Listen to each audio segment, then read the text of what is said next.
etc., etc. He is one of the most eloquent and captivating speakers that I have ever come across. But most of all, he is most down-to-earth person and a great personality.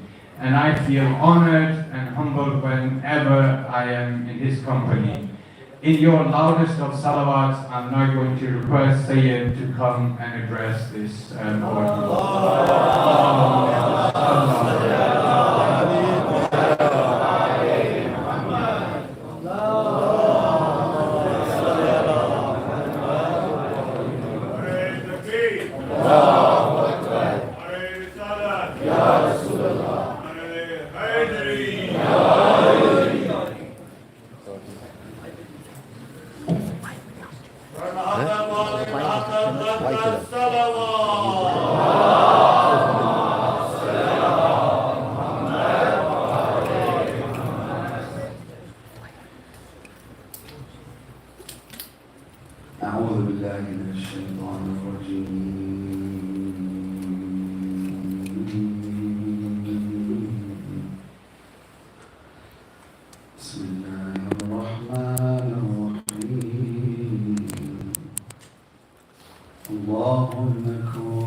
Think about that for a moment and try to appreciate the fact that God, the creator of the universe and everything that's in it, is asking someone like me for a loan.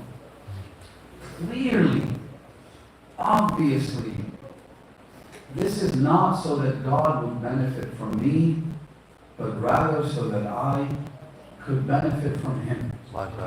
This goes without saying. It doesn't need any explanation. This is for my own good. This is so that you and I could seek greater proximity to Allah subhanahu wa ta'ala, and in doing so, seek His pleasure and acceptance. The same thing applies to when God's prophets, messengers, apostles, when they come and say, Man ansari ilallah, as Prophet Isa, may God's peace and blessings be upon our messenger, as well as his family, and upon Prophet Isa. He's quoted in the Holy Quran saying, "O my disciples, who is coming forward to help me? Who is here willing to support me in the way of Allah? ansari ilallah. In order to reach God, in order to support God, you have to support his proof and vicegerent at the time. You support the prophet of your time. You support the imam of your time. If that imam, if that prophet, if that vicegerent happens to be Isa, Musa, Ibrahim al-Khalil, Noah, or our own prophet of mercy, Muhammad sallallahu alayhi wa sallam,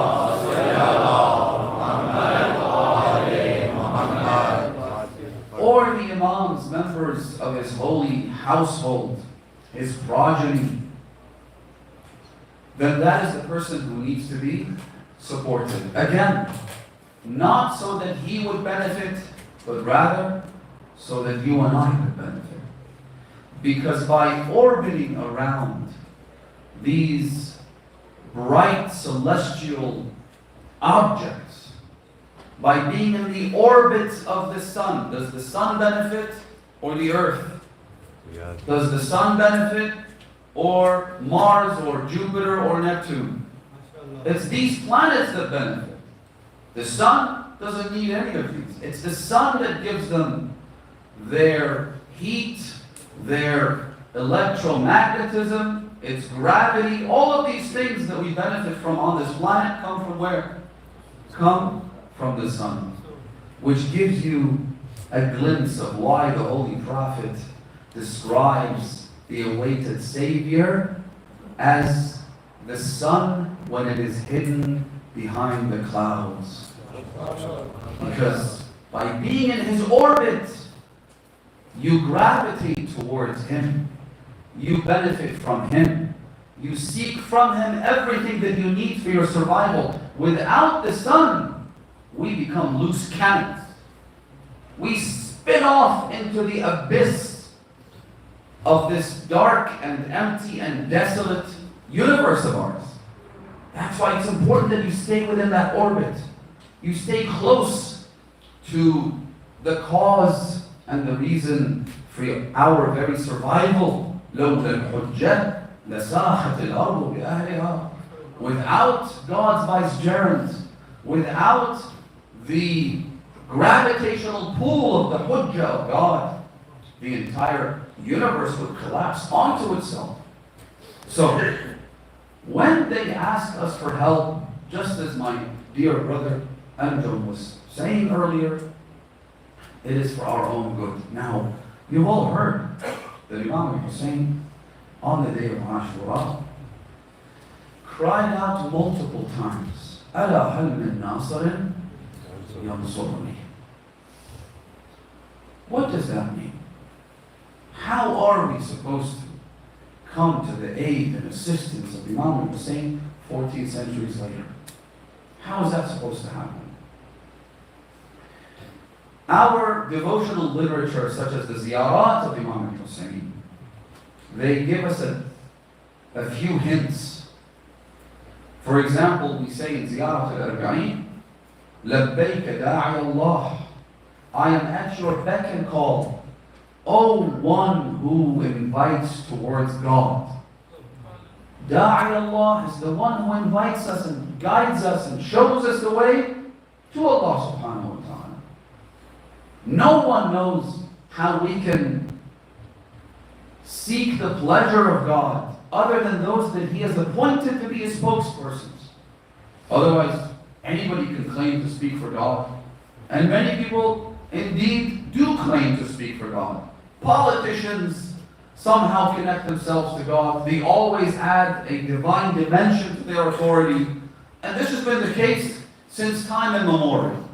Literally every politician, every king, every emperor, every ruler always added a religious and divine dimension to their authority because they're trying to legitimize themselves. They're trying to exert their authority on the masses, and the best way to do that is to say that I am God's shadow on earth, as is a staple of Christianity. And later on, this concept was adopted by Muawiyah ibn Abi Sufyan, possibly through his links with Sir John, who was his advisor and who was a Christian from the Roman Empire. who allowed him to adapt this concept into Islam. Hence the innumerable traditions about how you have no right to object to the ruler. أطيعوا الخليفة ولو كان فاسقا فاجرا. Ibn Taymiyyah is a pioneer of this concept.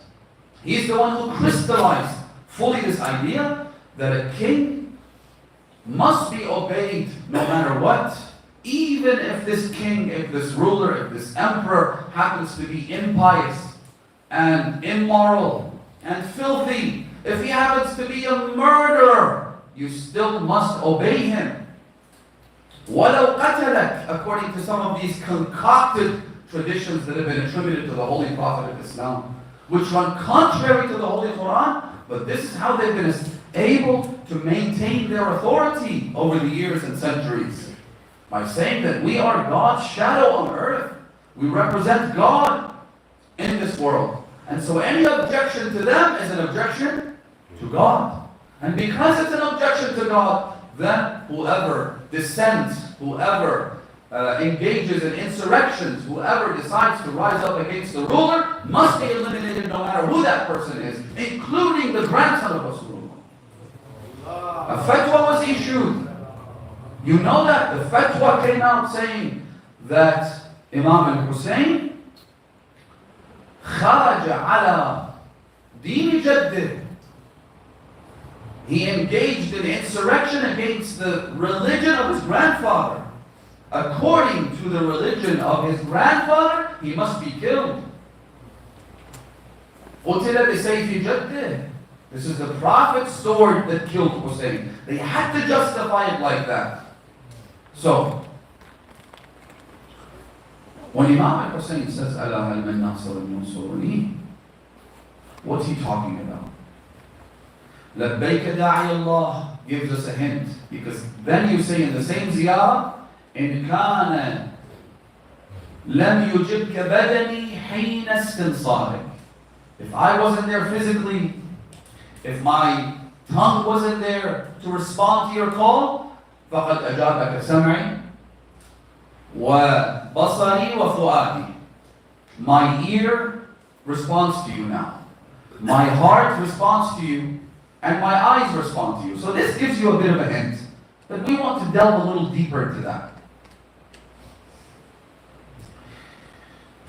One of the most obvious ways of defending Imam Hussein and coming to his help is what? Is through action. And the companions of Imam Hussein gave us the most exquisite, the most mesmerizing, the most beautiful examples of how one could be in the orbit of Hussein and support him through action. You've heard many of these legends, many of these examples, but I'll share one with you that perhaps isn't very famous. There were people who got killed in the cause of Imam Hussein prior to the day of Ashura. These include Hani ibn Urwa, for instance. They include, and at the top of the list is Muslim ibn Aqil, Salamullahi alayhi, Akhi ibn Ammi, Wathiqati min ahli bayti, as the Imam calls him. My brother, my cousin, and the one that I trust the most from among my household.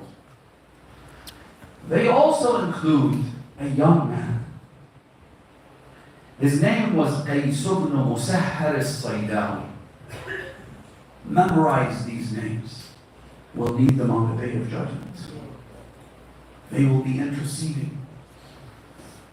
Memorize these names because they will be among the first to be resurrected when the 12th Imam reappears, inshallah, in our lifetimes.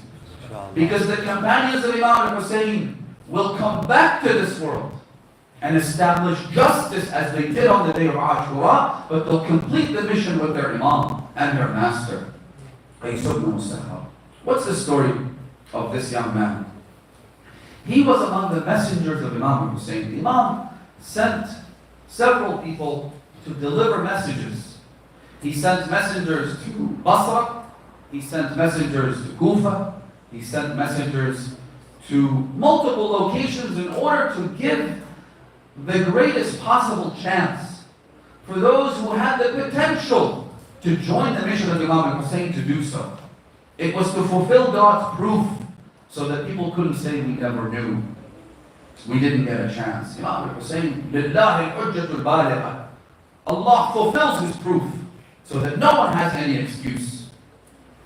And of course, there were people who joined Imam Hussein. There were 17 people who joined Imam Hussein from Bahrain, as far away as Bahrain, which was and continues to be a center for tashayyu', a place where the followers of the Ahlul Bayt exude love for the Imams. 17 of them. One of them, in fact, as soon as he received news that Imam Hussein had left for Mecca, he told his son, "Get up, my son. We're performing Hajj properly this time with Abu Abdullah Hussein." He rushed when he arrived in Mecca. He asked around, where is the place where Imam Hussein is staying? They told him where the Imam was. So he went straight there. His son told him, "Father, shouldn't we go? We just put on the ihram. Shouldn't we go to tawaf first?" He said, "Son, Hajj wouldn't be Hajj without hujjah of Allah, without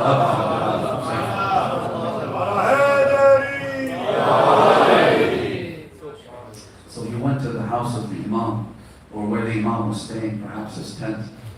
When he arrived, he saw someone standing outside. He said to him, "Is my master here? I've come all the way from Basra, and I'm here to see him and pledge my allegiance to him." He said to him, "Are you so-and-so?" He said, "Yes, how do you know my name?" He said, "From this morning, Imam Hussein has been saying, 'Where is he?' He's on his way. He's coming, I'm waiting for him." This is how the Ahlul Bayt express gratitude for people. You take one step towards them, they sprint towards you. He said, "Yes, I am him. Where is my master?" He said, "Your master Hussein has gone to welcome you where you arrived. He's come out to greet you." He ran back to where he was staying. He saw Imam Hussein sitting on the sand under the heat of the sun. The Imam was waiting for him. Remember the story of Ali ibn Mahziyah, the man who went to Hajj 10 times? 10 times, hoping to see the Imam of his time, hoping to meet with him. And at the end, subhanAllah, I didn't want to go there. But in the end, he realized that he probably doesn't deserve to meet the Imam. And so, that year when they came to tell him that we're going to Hajj again, would you like to join us? He said, "It doesn't look like it's going to happen. I'm just going to sit this one out." That night he sees a dream. And in that dream, someone tells him, "You should go this year. Maybe it's going to happen. Maybe what you seek will be found."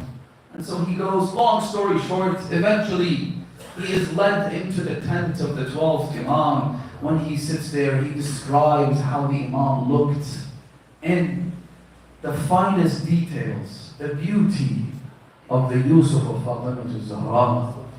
Then the first thing the Imam tells this young man, Ali ibn Mahziyah, the Imam says to him, "Where have you been, ibn Mahziyah? We've been waiting for you." He said to the Imam, "Lam yakun li man yadulluni ilayk." I didn't have a guide to take me to you. How would I know? How could I get to you when I don't know where you are? The Imam said to him, "You don't know where we are. Or is it that your sins blocked you from being able to have an audience with me? I've been waiting for you for years, Ya Ali ibn Mahziyah." The Imam then described some of the social ailments that we all as a community suffer from. The Imam said to him, "You don't look after those who are poor in your community, your own family. You don't care for those who are needy." The Imam mentioned and listed some of these things. Eventually, Ali ibn Mahziyah began to cry. He said to him, "Ya ibn rasoolallah, al-iqala, please forgive me. I apologize. Imam Hussein was waiting for this man. He was waiting for him. The problem isn't there. Sometimes I tell people, have you been to ziyarah? And they tell me, we're waiting for the Imam to invite us. I say, the Imam has already invited you 14 centuries ago. He said, أَلَا هَلْ مِن نَاصِرٍ يَنْصُرُنَا لِوَجْهِ اللَّهِ. How else is the Imam supposed to invite you? If you're not taking action yourself, the Imam has sent the invitation a long time ago. It's us, the problem is right here. We are the ones who are flawed. If we cared enough about Imam al-Hussein, we wouldn't do this. Imam al-Sadiq says to one of his companions, he says to him, مَا أَجْفَاكُمْ بِالْحُسَيْنِ. You are such disloyal people. He said to him, why? He said, why don't you visit the shrine of Abdullah Hussein? Why don't you go there more often? You see people, it's been 10 years, it's been 17 years, it's been 20 years since the fall of the regime in Iraq, and they still haven't been to ziyarah. مَا أَجْفَاكُمْ حَقٌّ. Another hadith says, one of the rights of Rasulullah upon all of us is to visit the shrines of Imam al-Hussein and the Ahlul Bayt. So, Imam al-Hussein sends these messengers. One of them was Qais ibn Musahhar al-Saydawi. The Imam hands him a letter and says, go to Kufa and give this letter to specific individuals that the Imam had written to. When Qais arrives to the outskirts of Kufa, Al-Husayn ibn Numayr, not Hussein but Husayn. This man was the chief of police for Ubaydullah ibn Ziyad. And he had a role to play in the massacre of Karbala. May Allah's eternal curses and damnations be upon him. Al-Husayn ibn Numayr was told that there's a person approaching from outside and trying to come into Kufa. Remember, Kufa was under lockdown. No one could come in. Everyone had to get armed to the teeth, use any weapon they could get their hands on. If they could get a sword or a spear or a lance or an arrow, they should get that. If they couldn't get those, then rocks and sticks and whatever they could get. Husayn ibn Numayr said, arrest him. As soon as Qais ibn Musahhar realized that he was now getting caught and they were approaching to arrest him, he took out the letter given to him by Imam Hussein, tore it up, and started chewing it. He swallowed the skin. They came and apprehended him. Husayn ibn Numayr said to him, what was that letter? Why did you eat it? He said, if I wanted for you to know the contents of the letter, I wouldn't have eaten it now, would I? I ate it so that you don't know what was in it. He said, fine, we'll take you to Ubaydullah ibn Ziyad, and we'll see what he has to say about you. They took him to Dar al-Imam, the governor's mansion. When he was brought in, Ubaydullah ibn Ziyad said to him, who are you? Qais ibn Musahhar said, don't worry about my name. Ana min shi'ati Ali wal Hussein. You should know me by my identity and my biggest crime in your view. I am a follower of Ali and Hussein. Do what you will.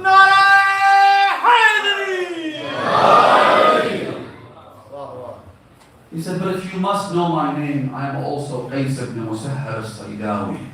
What do you want? He said, tell me the names of the people to whom that letter was addressed, the one that you ate. He said, just as I told your friend, the reason I destroyed the letter was so that you don't know who it was addressed to. He said to him, well, tell me the contents of the letter. Now imagine, Ubaydullah ibn Ziyad is like Saddam. Ubaydullah ibn Ziyad is another Yazid. Ubaydullah ibn Ziyad isn't someone you want to mess with. You know that if you answer in the wrong way, you're dead. He said, tell me the contents of the letter. He said, I don't know the contents. It was a sealed letter addressed to specific individuals. He said, look, I'm going to give you a few options here. Option number one, you tell me the names of the people that you were supposed to deliver the letter to.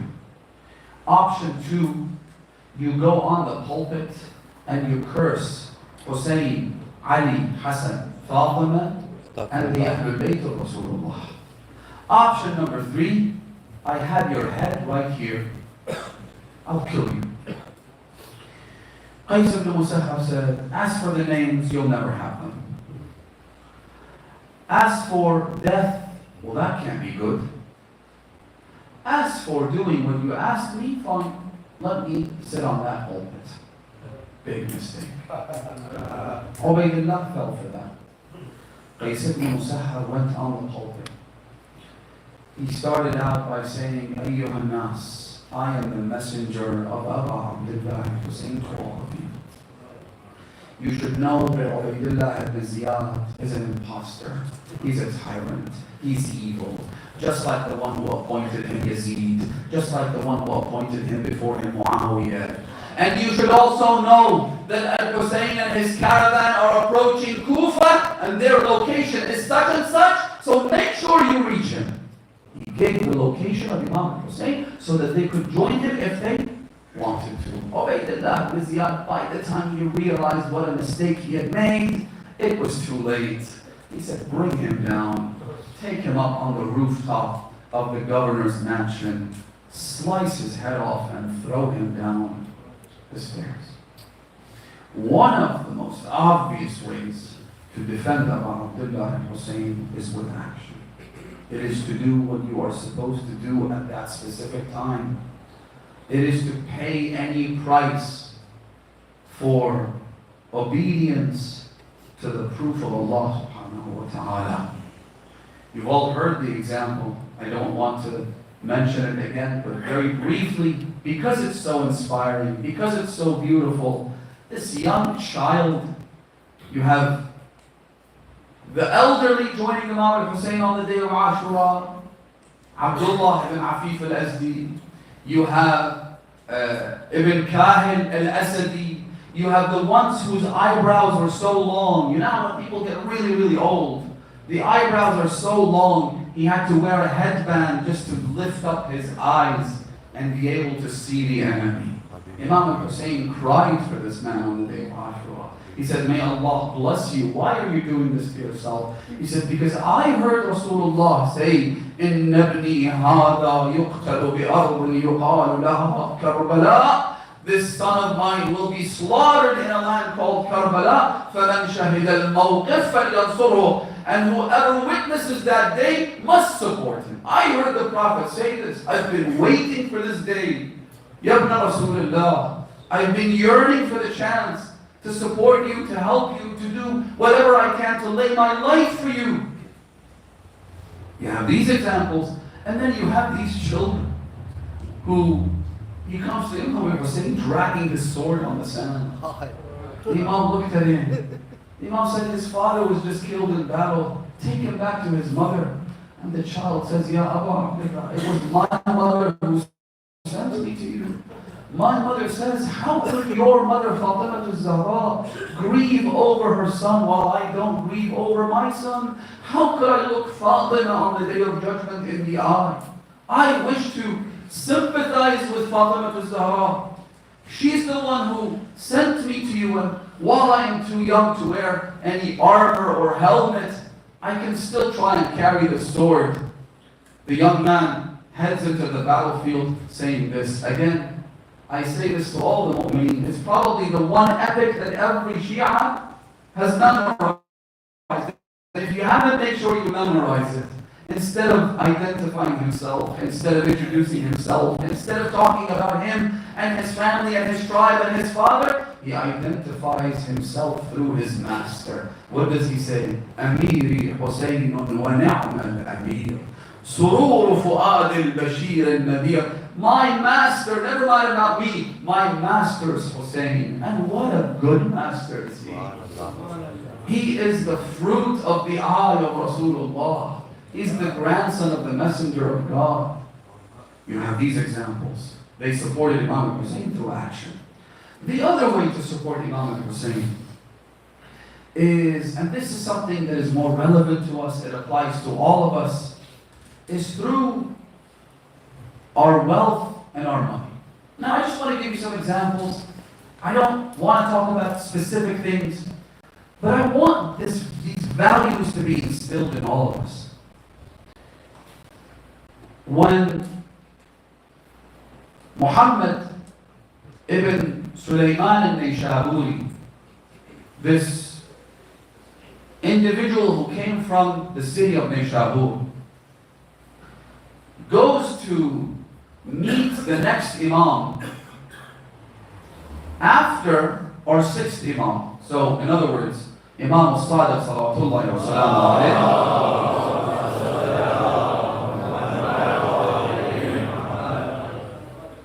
departed this world. Now the Shia, those in Nayshabur, didn't quite know who the next Imam would be. So they sent a delegation to explore, an exploratory committee as they would call them. Go out there and find out who our next Imam is. Find out who we are supposed to obey, who we're supposed to listen to.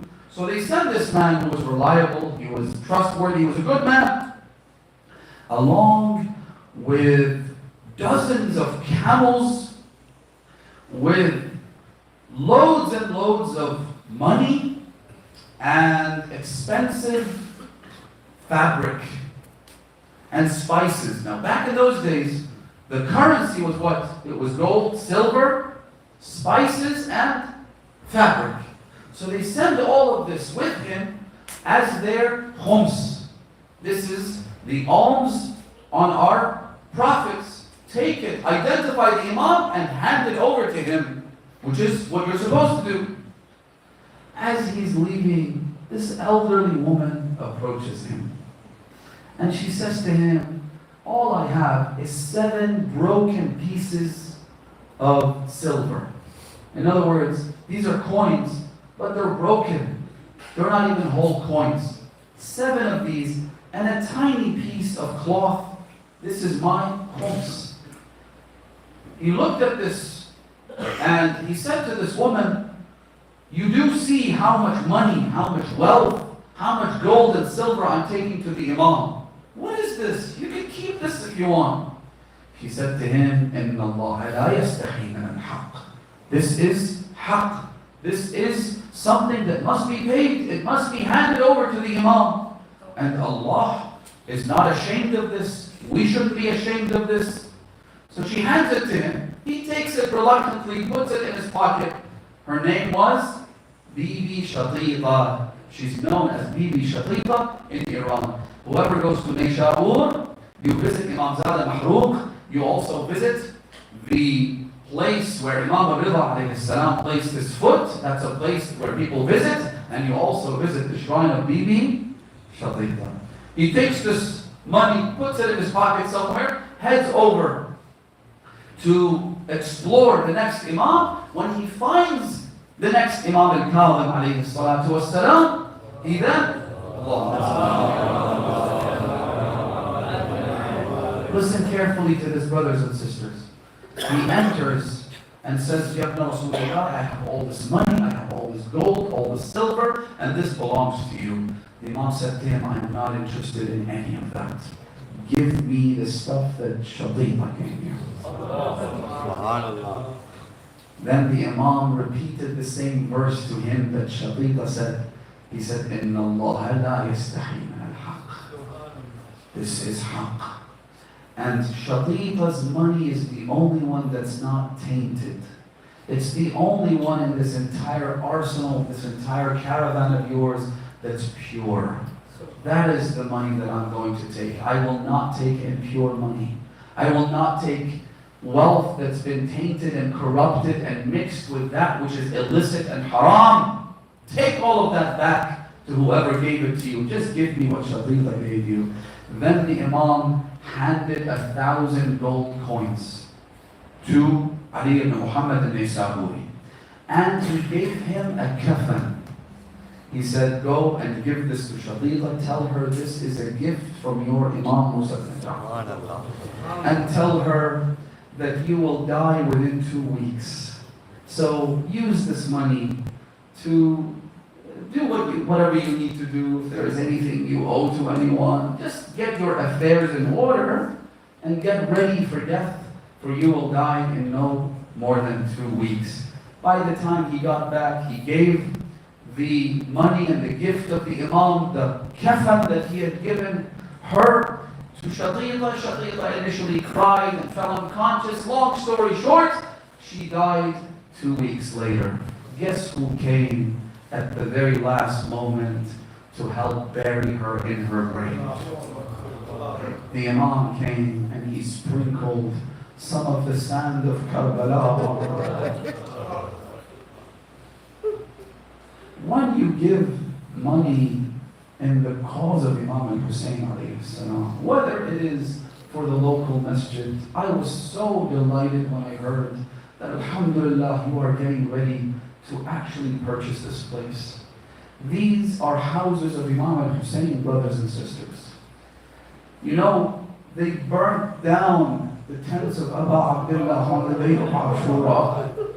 But instead, Allah inspired people. God created people who are so devoted to the cause of Imam al-Hussein that they have filled the entire planet with buildings and houses and tents, all named after who? Al-Hussein ibn Ali. Husayniyah. It's a Husayniyah. So, give without worrying about the consequences, without making precise calculations. Give from your purest of wealth in the way of Imam al-Hussein, and remember that you're not doing him any favors. He's the one who's blessing you so that you can be a part of this. Imam al-Hussein owes no one anything. Imam al-Hussein is indebted to no one. In fact, Imam al-Hussein and the houses of Imam al-Hussein should not be indebted to the bank. There shouldn't be a mortgage. The brothers and sisters, the mu'mineen, should step up and say, you know what? We will give this as harf, we will give this as a grant, donation, whatever it may be. Because the Ahlul Bayt reward you immensely. Immensely.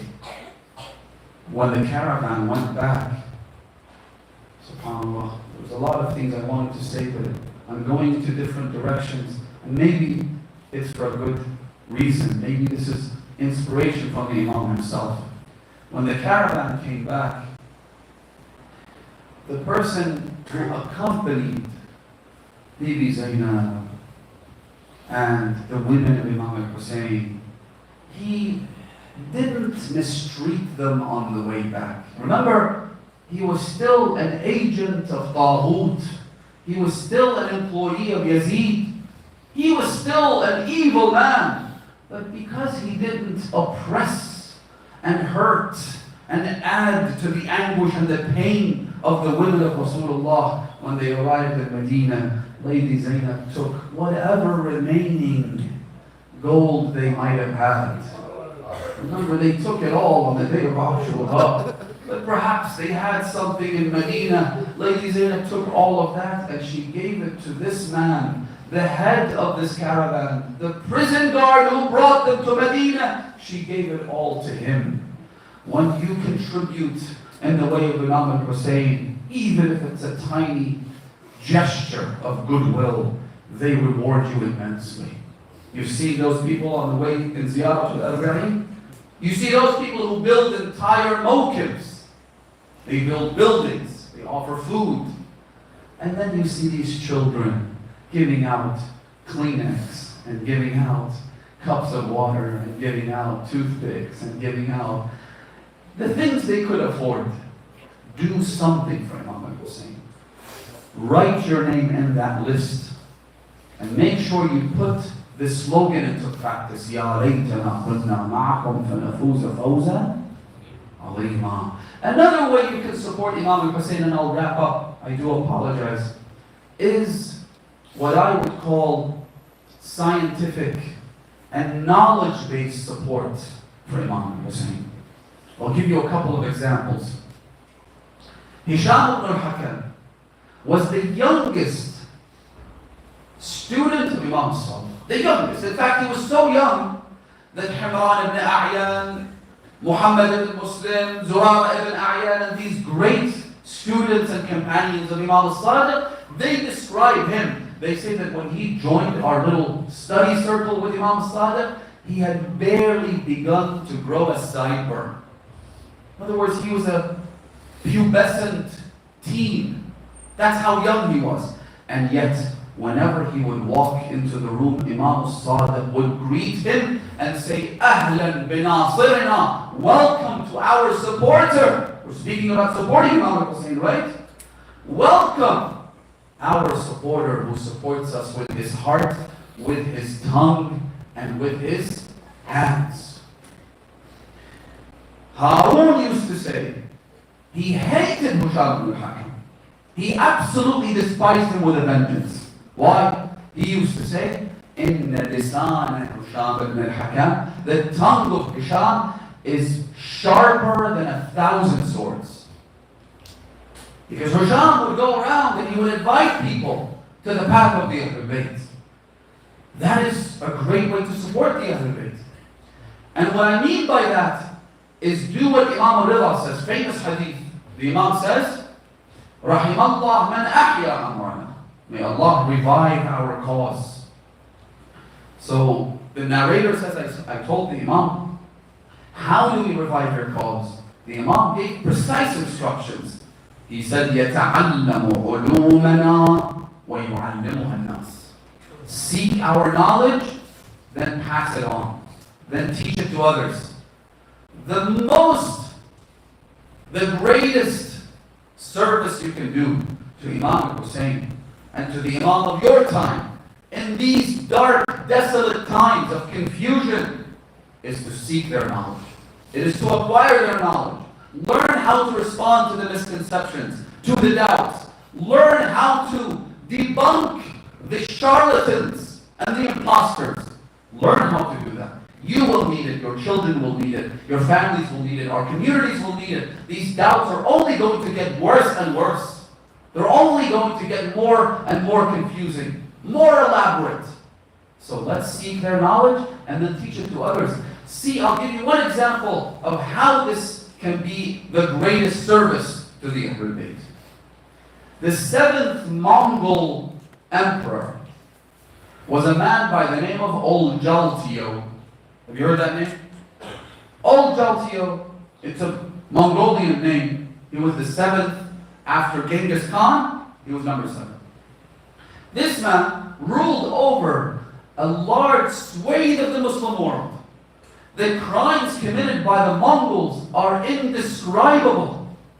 They turned the color of the Tigris River in Baghdad, they turned it red from the ink of the books that they threw in the river. They destroyed over 200,000 books and ancient manuscripts and collections of hadith that were kept in the library of Shaykh al-Tusi, Shaykh al-Ta'ifa. The crimes are things you can't make up for. You can never compensate for this. Those books are gone and they're gone for good. Then comes this person, Ol-Jaltio. He was baptized as a Catholic initially because his mother was Catholic, even though the Mongols didn't really have much of a religion. But he was an inquisitive type. Then, when he grew a little older, he became a Buddhist. Really interesting history. Baptized as a Catholic, turned Buddhist, and then he became a Hanafi Muslim. While he was a Hanafi Muslim, a famous story transpires, which I don't want to recount, where he divorced his wife 3 times. But he was infatuated by this woman. He was absolutely in love with her. She was extremely attractive. But because he did this talaq 3 times in a row, according to their fiqh, he couldn't go back to her. So he said to the scholars of the royal court, the Hanafi scholars who were employed by the emperor, he said, listen, I need you to find a way for me. They said to him, there is no way. He said, find another sect, some kind of denomination, some scholar who allows this. You know, sometimes we do the same thing. Oh, this is haram, but maybe there's a marja out there who can give us a fatwa. He said, go find somebody for me.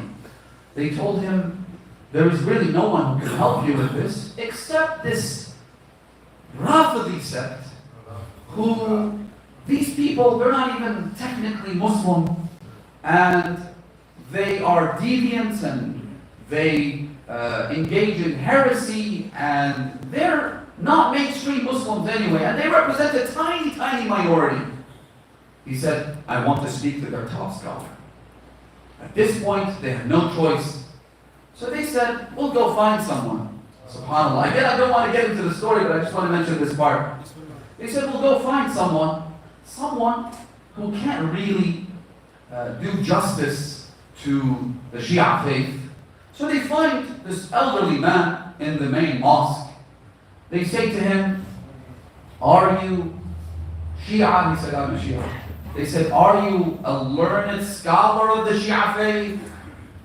He said, I am not ignorant. But he didn't say I'm a learned scholar. They said, that's the man. Bring him. And the rest is history. They bring him to Al-Jaltio. Al-Jaltio brings all of these scholars, Hanafis, Hanbalis, Malikis, Shafi'is. They bring this individual who wasn't really known at the time that much, and he heads straight into the royal court and sits next to the king himself. So they tell the king, they say, see how this person was disrespectful to you? You're supposed to sit in a place where you're not sitting right next to the king. This is the emperor must be respected.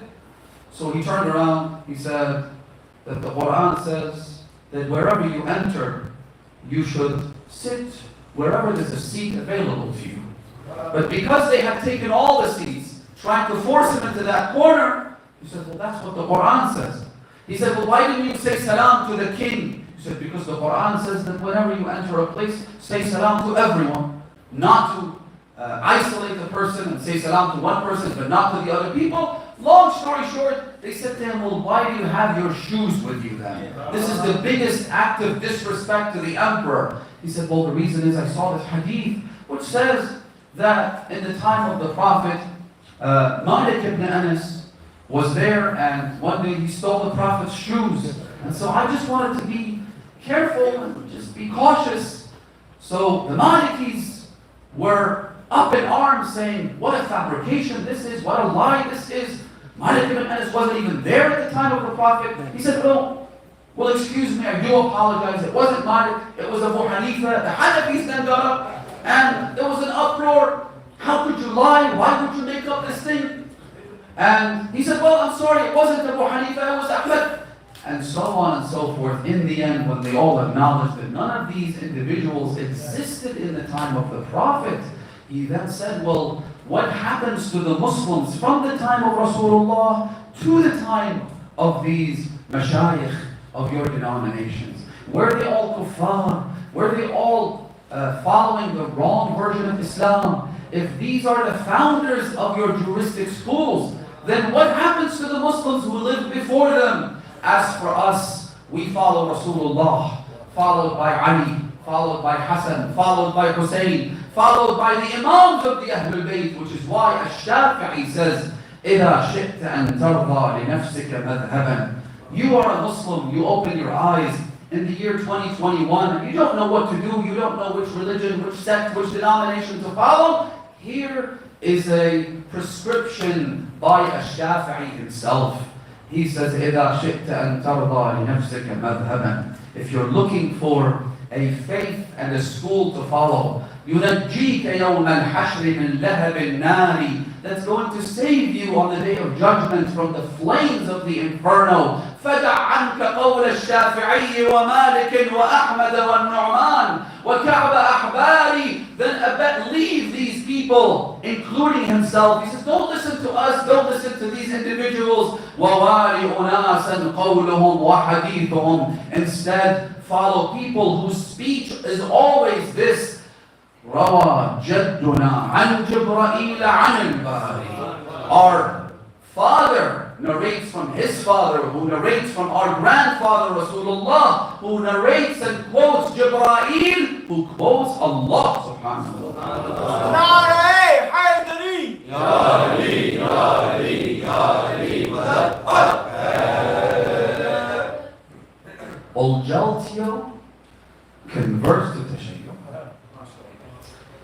Then he said to Allam al-Hilli, he said, I need you to write me a book that proves your faith is the rightful faith. And I will give you 1 week to do it. Allama al-Hadi sat down and wrote a book called Nahjul Haqq. And in the introduction of the book, I've seen it. In the introduction, he says, I wrote this book at the request of His Majesty Emperor Al-Jaltiya. In other words, this book is addressed to you. You want the answers? Here you go. And it's a beautiful book on aqa'id. It begins from belief in Allah subhanahu wa ta'ala all the way to the 12th Imam. Then he wrote another book called Al-Alfayn fi Imamati Amir al-Mu'mineen, in which he says in the introduction as well, he says that I have listed 1,000 virtues of Ali ibn Abi Talib and 1,000 reasons why Amir al-Mu'mineen was superior to everyone else, and the 1,000 vices of his enemies and why they were all inferior to him. Al-Jaltiya then became one of the biggest backers of the Tashayyu' in all of history. Because when the king and the emperor converts, then you know that there's going to be state support, there's going to be recognition, there's going to be the Shia being given the recognition that they so deserve, that they've been deprived of for centuries under successive governments and regimes. What's funny is that Al-Jaltiya was his Mongolian name. When he became a Muslim, his name became Khuda Bandeh, which means what? A slave of God. His detractors, those who hate him, those who feel betrayed by him when he converted, they call him Kharbandeh, the slave of the donkey. That's how they try to belittle him and undermine him. My point, my dear brothers and sisters, is this. One of the best, most effective ways you can support Imam al-Hussein and respond to his call, Allah hal min nasiran yansurani, is through knowledge. Learn, acquire knowledge. Brothers and sisters, may Allah bless them. They came here today. We had a meeting with the students of John the Martyr Academy, an online house that provides these classes, or any other house, any other online, offline, on campus, it doesn't matter. As long as you have a connection that you build and try and seek knowledge, learn. That way you can support the Ahlul Bayt. I'll wrap up. There were 2 more points I wanted to mention, but in the interest of time and out of respect for the dear scholars, the brothers and sisters, I will wrap up and say this. On the 3rd day after the massacre of Karbala, the tragedy did not come to an end. Our 12th Imam in Ziyarat al-Nahiyah describes Imam al-Hussein as such.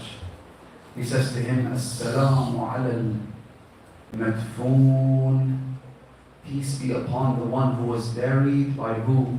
Ahl al-Qura, by the villagers. Do you know what that means? Let me try and describe this to you. Imagine there is someone who dies as a stranger, a lonely person, no one even knows him. He might die and no one even checks up on him because he is a stranger. Then a day goes by, 2 days go by, 3 days later, some of the people, the villagers, they gather and they say, well, this man doesn't have anyone. Maybe we should go and bury him ourselves. Bani Asad gather around and they say, well, we see all of these mutilated bodies on the plains of Karbala. Let us do something. They've been under the scorching heat of the sun for 3 straight days. Let's try and bury them. As they're about to get started, they see a man with a mask approach from the direction of Kufa. Initially, they fear that he is one of the agents of Ibn Ziyad, but he comes forward and he says, I am the one who should bury my father above. An Imam must be buried by none other than an Imam. Ana Ali ibn Hussein, Ana Zayn al-Abidin. The Imam first digs a big grave with the help of Bani Asad. Then they collect the bodies of the companions of Imam Hussein. They bring them all together. The Imam buries Habib ibn Mubahir separately. He is the bodyguard of Abu Abdullah Hussein. He buries the companions. He goes to the Alqami, to the river bank, and he buries Abu al-Fadl al-Abbas al-Muharrum, who refused to come back to the tents. Imam Hussein brought back all of Bani Hashim. There was a special tent allocated to Ali al-Akbar, al-Qasim, and others. But Abu al-Fadl al-Abbas refused to be brought back. How could I come back without fulfilling my promise to Sakina? Ya Allah, leave me right here. And perhaps Imam Zayn al-Abidin wanted Abu al-Fadl al-Abbas to have his own shrine. Abbas stands out. Imam Zayn al-Abidin one day sees a young boy come into the room. He started to cry. He said, that is the son of our uncle Abbas. On the day of judgment, our uncle has a special status. He will be the envy of all of the martyrs in all of human history. The Imam wanted Abbas to be appreciated, for us to recognize his status. Then, at this point, Imam Zayn al-Abidin told Bani Asad that from this point on, I and only I can carry out the burial rituals. They say that the Imam dug the grave for his father, Abu Abdullah. He lowered that body into the grave. Then the Imam did two things. First, they saw that he picked up something small from the sand and buried it with Abu Abdullah. They looked closer, it was the finger of Imam. رحم الله من نعلى وحسينا وغريبا ومظلوما.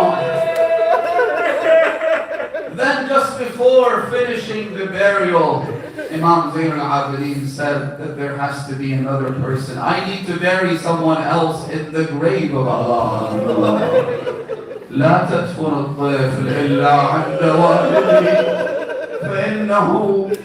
فإنه لا يطيق اليتم بالصغر. As the poet says, don't bury the child anywhere except on the chest of his father. He's too young, he can't bear to be an orphan. He needs to be with Abu Abdullah. Imam Zayn al-Abidin brought Ali al-Asghar and placed him on Imam Hussein's chest, as close to Abu Abdullah as possible. He then buried him. Allahu Akbar. But the burial didn't finish now, did it? You know, when a family loses a loved one, after they come back from the burial, that point is where a lot of the grief will dissipate. The grief will decrease once the burial is done. But the burial of Abu Abdullah wasn't finished then. Because remember, the first thing they did was take the heads on long spears. The heads of Abu Abdullah and his companions and his children and his family. Al-Tabari and others have reported that when they came to Kufa, one of the things they did, Ya Sahib al-Asr wal-Zaman, I apologize for saying this. One of the things they did was they would have those heads tied to a rope and dangled from the neck of the horse or the camel. They say the one who had the head of Habib ibn Mudahir dangling from the neck of the camel, he was walking with this camel. He noticed a young boy approaching him. The boy kept staring at that face and that head, but he wouldn't say anything. So he went and kept going towards the palace. At some point this boy came to him. He said, old man, could you please give me this head? I'll pay you money if I have to. Tell me what you need, just give me this head. He said, what do you want with this head? who is this head to you? He said, ذَاكَ أَبِي حَبِيبُ بْنُ اللَّهِ. This is my father's head, I want it. The man said, no, I am expecting to receive a prize from the king, from Yazid. I'm not going to give it to you.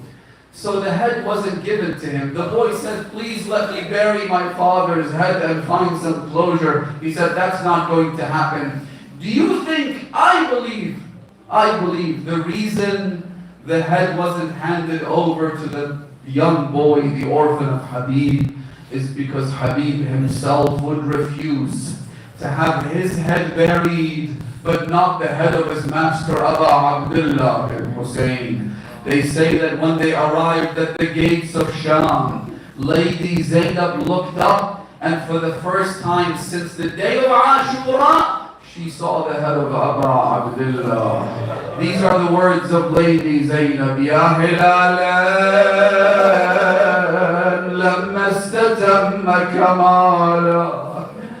Meaning, Ya Abu Abdullah, your face resembled a shining moon. Why is it that you now look like a crescent? What did they do to your head, Ya Abu Abdullah? What did they do to your face? Do I need to talk about the oven of Khawali? Do I need to say what they did to the sacred head of Abu Abdullah? Lady Zainab says, Ya hilalan lamma istatamma kamala ghalahu khasfuhu fa'abda. Now, the first thing she says is, Ya Abu Abdullah, ma tawahhamtu ya shaqiqa fuadi, kana hada muqaddaran maktuba. My brother, I knew about the tragedies of Karbala. I knew about captivity. We were told about all of these things. But the one thing I didn't expect was to see your head on a long spear. Now, Lady Zainab, she has one thing to say to her brother. She has so many things to complain about, but instead she only says one thing. She says, هذه فاطمة الصغيرة تكلمها يا أبا عبد الله. Speak to your 3-year-old daughter. Speak to your daughter. She's been asking for you from the day we left Karbala. May Allah bless the one who calls out, Wa Husayna. وشهيدا وغريبا إنا لله وإنا إليه راجعون وسيعلم الذين ظلموا أي منقلب ينقلبون.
मैं तेरा हाल सुनावा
जरा देख तो सही के रंग दे आई खड़ी है चुवट बतूल में जी जरा देख तो सही के रंग दे आई खड़ी है चुवट बतूल में जी के कातिल तू हुन मंगनिया के कातिल तू हुन मंगनिया मैं सारे दिया पाकर जावा शबीर डसाया पास डसा दूं वीर मैं देव चुपक दल दे तेरे वीर दुआवा शबीर डसाया पास डसा शबीर मैं देव चुपक दल दे तेरे वीर दुआवा शबीर डसाया पास डसा नाराज थी मैं ना पहन उते एक चादर है वो ले गई है नाराज थी मैं ना पहन उते एक चादर है वो ले गई है हाँ लुटी हुई शाम गरीबां दी हाँ लुटी हुई शाम गरीबां दी कहने वीर को कफन पवावा शबीर डसाया पास डसा दूं वीर मेरे चुमक दल दे करके वीर दुआवा शबीर डसाया पास डसा दूं वीर मेरे चुमक दल दे आई करिया पाके हाय लाश बिराते जदायस रब दी शादादी ओ बो खिलती आई मामल तू डिठी दुख ते लाश बिरा आसा मौत दिया मोया हायो किन वजने सकूंड से हादीन दहादी होई पूर्व चो कोई दिस दी है वो मस्तूर टुड़ दे दादी नाराज दी है ना पहन उते एक चादर है वो ले गई है नाराज दी है ना पहन उते एक चादर है वो ले गई है हाँ लुटी हुई शाम गरीबां दी हाँ लुटी हुई शाम गरीबां दी केरे वीर को कफन पवावा शबीर डसाया पास डसा दूं वीर मेरे विचुक दल दे केरे वीर दुआवा शबीर डसाया पास डसा दूं वीर मेरे विचुक दल दे केरे वीर दुआवा शबीर डसाया पास डसा अय्याम सादात दा लुट लुट के ओ जड़ा थक पई फौज अरब दी ते आया शिमर अब्बास दी लाश उते ओ करके तौहीन अदब दी एक हाथ विच शबीर दा पै हाथ चादर ज़ैनब दी उठी देखिया बा तेरिया बैणी दे ओ कोई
वक्त तलने करके दुआवा शबीर दसा अब्बास दसा कोई हुक्म तबैन कुटे नास केरा वंज गए अब्बास बेरा कोई हुक्म तबैन कुटे नास केरा वंज गए अब्बास बेरा कर पूछे दाए पूरी यतीमाना कर पूछे दाए पूरी यतीमाना मैंने कोलू नजफ जगावा शबीर दसाया बास दसा दूमीर मैंने विच वक्त तल दे तरके दुआवा शबीर दसाया बास दसा दूमीर मैंने विच वक्त तल दे तरके दुआवा शबीर दसाया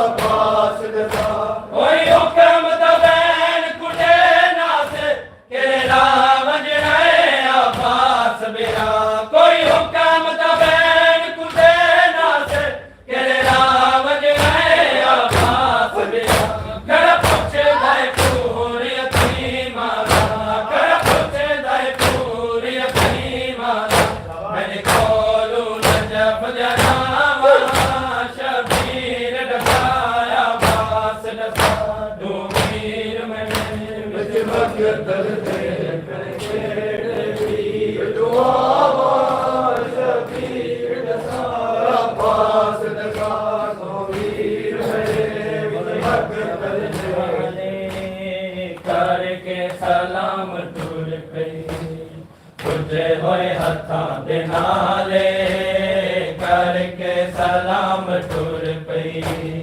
तुझे होए हथां दे नाले करके सलाम टुर पई तुझे होए हथां दे नाले करके सलाम टुर पई तुझे होए हथां दे नाले करके सलाम टुर पई तुझे होए हथां दे नाले करके सलाम टुर पई तुझे होए हथां दे नाले करके सलाम टुर पई तुझे होए हथां दे नाले करके सलाम टुर पई तुझे होए हथां दे नाले करके सलाम टुर पई तुझे होए हथां दे नाले करके सलाम टुर पई तुझे होए हथां दे नाले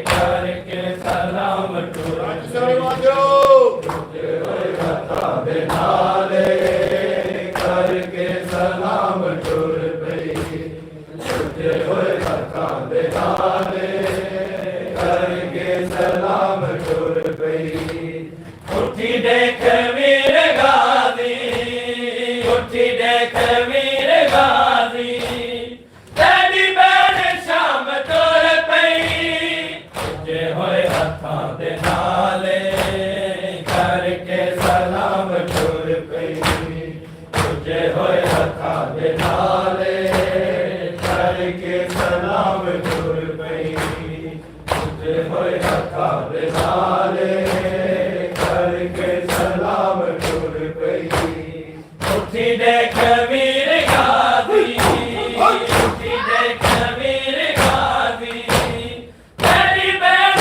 शाम टुर पई तुझे होए हथां दे नाले करके सलाम टुर पई तुझे होए हथां दे नाले करके सलाम टुर पई तुझे होए हथां दे नाले करके सलाम टुर पई करके जनाज़ियां विच वीरा तू रही सडेवी करके जनाज़ियां विच वीरा तू रही सडेवी कोई वीर नहीं अलेना कोई वीर नहीं अलेना चाचा के नाम टुर पई तुझे होए हथां दे नाले करके सलाम टुर पई तुझे होए हथा दे नाले करके सलाम टुर पई तुझे होए हथा दे नाले करके सलाम टुर पई साढ़े खैमियां विच ते बौंदेर खला तारिया ते डाकण गैदा मिन परदियां दा मैं तू वल वल पुछ ते अकबर डाका ते अगुलैला दे ते बौंदेर तई हसदारिया मेरे सामने का दिल मीरुण दाओ दुर्दी देना